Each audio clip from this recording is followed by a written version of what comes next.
Dans le cadre du projet Confluence, COSADER, partenaire de Action contre la faim, a conduit dans la région de l'extrême nord, et plus particulièrement à Tokombéré, une activité de suivi des engagements des maires en faveur de la nutrition.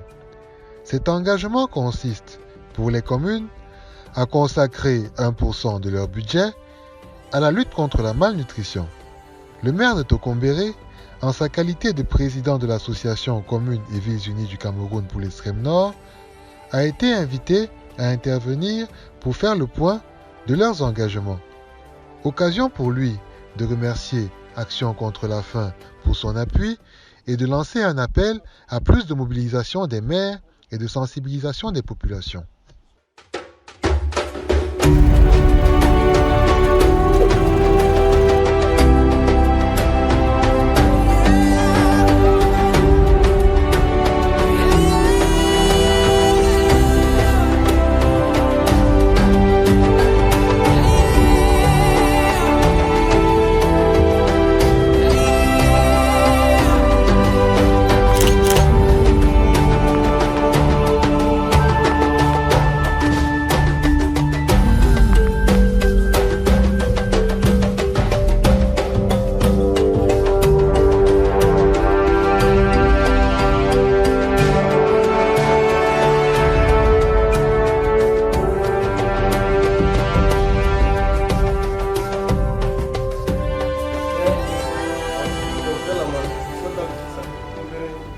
Un problème délicat.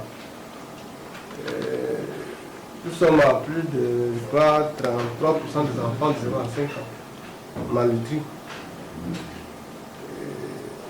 Je crois que il y a beaucoup de facteurs qui font en ce que ces enfants-là tombent dans cet état. La pauvreté extrême change.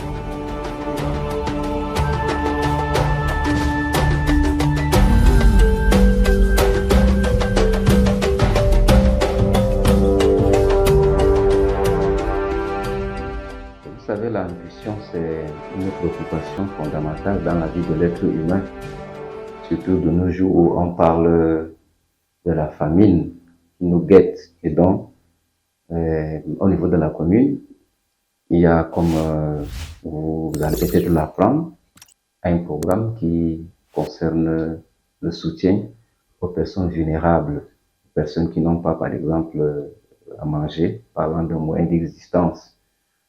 La commune vient donc en leur aide en achetant quelquefois des denrées alimentaires ou même en leur donnant tout simplement un geste en termes de moyens financiers pour se procurer de ces denrées. Et par rapport à la nutrition, les femmes enceintes sont suivies par le service de santé en collaboration avec l'association, je voulais parler de l'ONG Action contre la faim, qui est déjà ici à Tokombéré et particulièrement à la commune depuis 2016, si je ne me trompe pas, avec le premier programme Résilient qui était essentiellement ou alors centré sur la nutrition de l'enfant et la santé de la mère. Bon, au niveau de la commune, quand il y a un programme qui concerne la nutrition ou bien qui concerne la santé en général, le chef du district nous saisit à travers une correspondance. Bon, parfois elle peut être verbale quand c'est urgent et on se met à l'œuvre. Il nous donne un certain nombre d'informations à diffuser. Nous diffusons, par exemple, dans le cadre de CPS, dans le cadre des vaccinations contre la polio, contre le Covid-19 qu'on avait connu. Et donc, nous prenons l'information et nous essayons de relayer l'information au niveau des populations à travers nos antennes.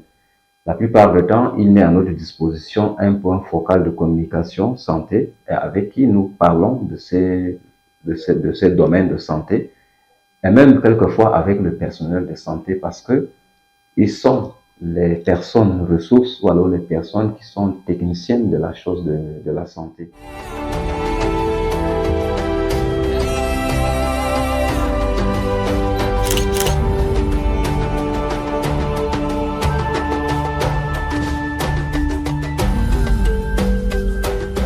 Bon, merci d'être venu chez nous ici à Tokombéré.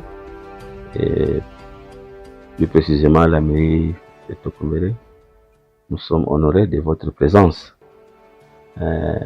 Vous savez que nous sommes une équipe dynamique, une équipe qui est en train de mettre sur pied, qui est en train de suivre également le plan que nous avons mis en place durant notre mandat. Je voudrais ici remercier également l'Action contre la faim, qui est un de notre partenaires avec qui nous travaillons il y a quelques années.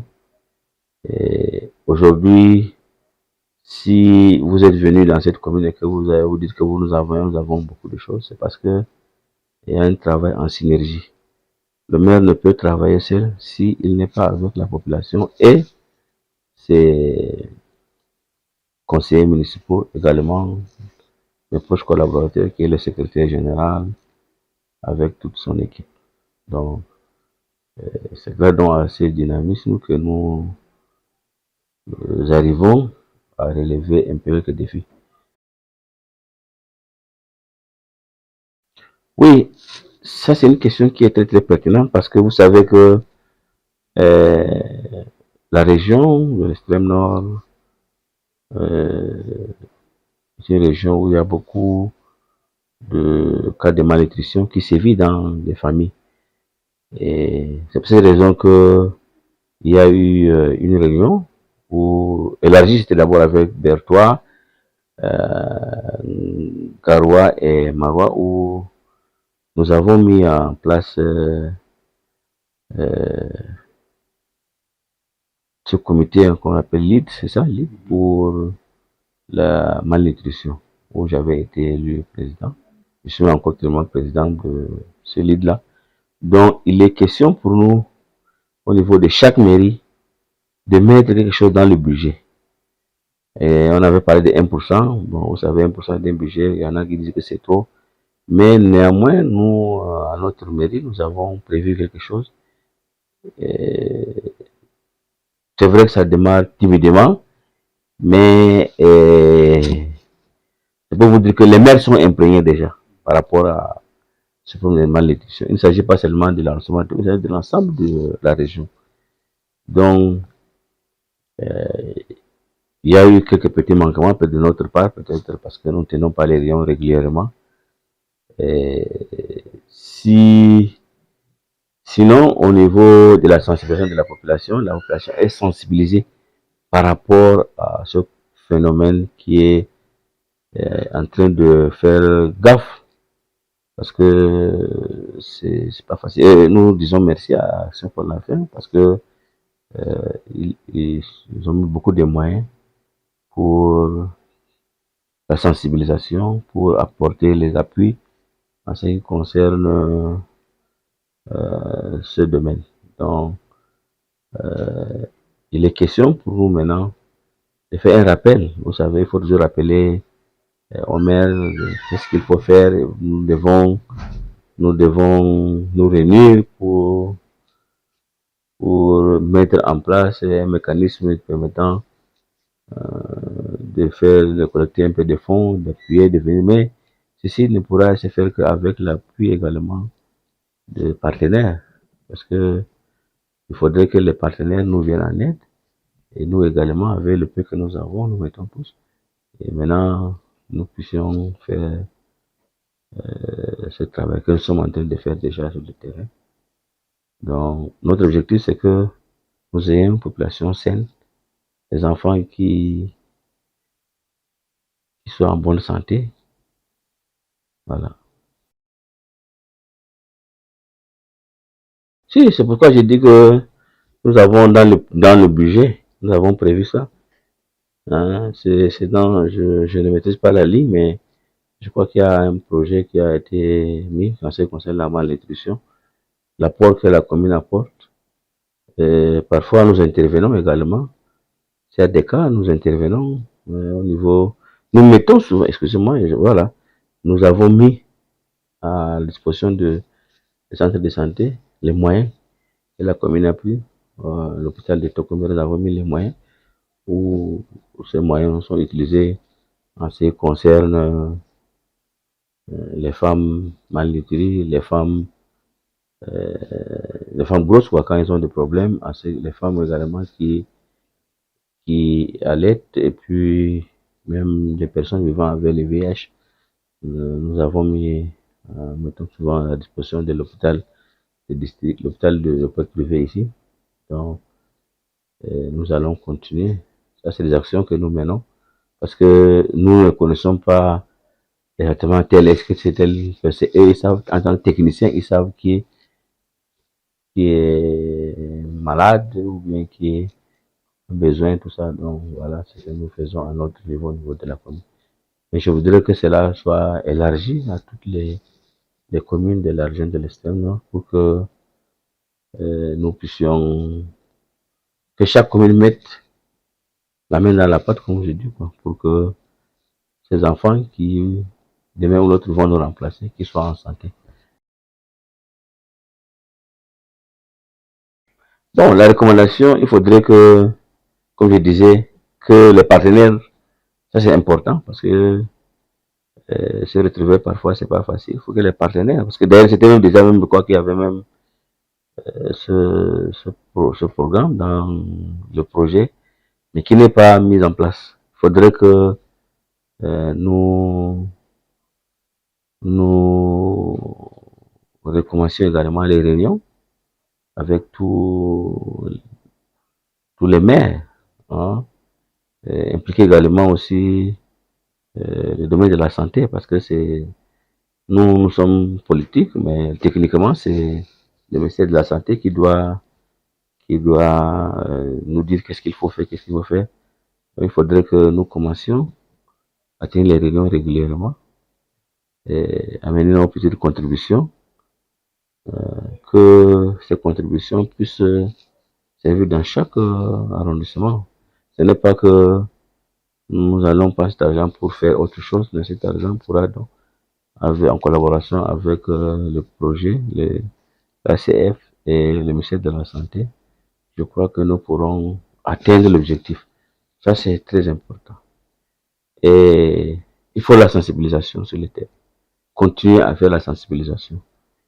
Que ce soit, on envoie les agents relais, les relais qui partent contre la sélection. Nous avons également des radios locales qui peuvent également prendre les relais. Beaucoup de choses doivent être faites, mais il faut également que les moyens, parce que sans moyens, ça sera difficile.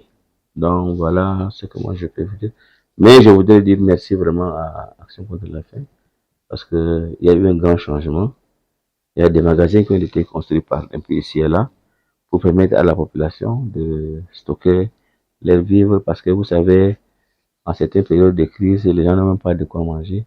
Mais ces magasins ont permis vraiment de garder un peu leur mille pour éviter la famine, comme on dit souvent. Et c'est à la famille, à la malnutrition. Donc voilà.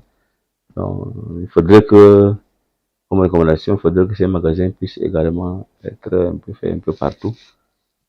Pourquoi pas dans toutes les communes, parce que choisir également les grands villages pour que les gens puissent avoir des magasins de stockage, que d'ailleurs eux-mêmes ils choisissent les dirigeants. C'est une gestion participative et commune. Donc nous demandons à nous accompagner. Je vous remercie infiniment. N'hésitez pas. N'hésitez pas si vous avez, n'hésitez pas parce que nous avons besoin que toutes ces actions que nous menons puissent être relayées au niveau par les médias.